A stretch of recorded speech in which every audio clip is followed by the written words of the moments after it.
Ассаламу алейкум, құрметті көрермендер.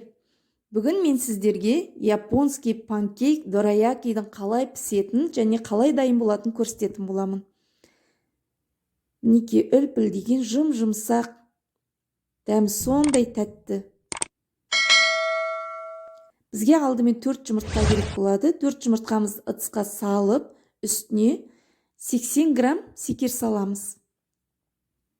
Одан кейін үстіне 1 қасық шай қасықпен ванилин саламыз, 2 қасық мед саламыз үлкен қасықпен, оны жақсылап араластырамыз.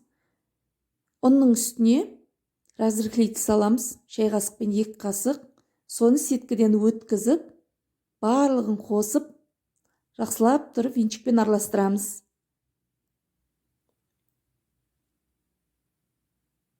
Барлығын араластырып болғаннан кейін үстіне үлкен қасықпен 2 қасық су құямыз. Үй температурасында. Неке барлығын жақсылап араластырамыз. Ондай қатты көпіртудің қажеті жоқ. Бетін жауып 10 минутқа тұндырып қоямыз. Сол аралықта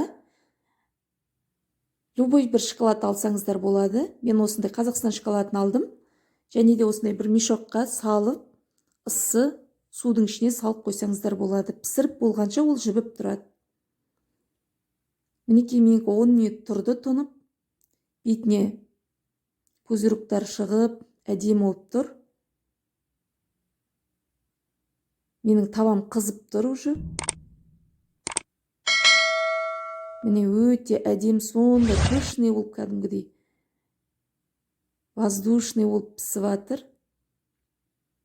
2 минуттан 1 минут пісіріп астын, содан кейін 1 минут үстін сөйтіп ауыстырып тұрамыз. Менің каналыма тіркелуді, лайк басуды және де мені қолдауды ұмытпаңыздар. Мінекей өте керемет болып пісті. Ортасына енді шоколад жағамыз. Шоколад жаңағыдай еріп тұр менде.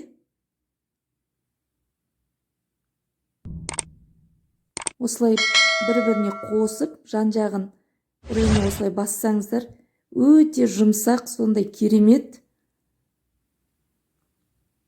Мінекей, мен екеуін жасадым.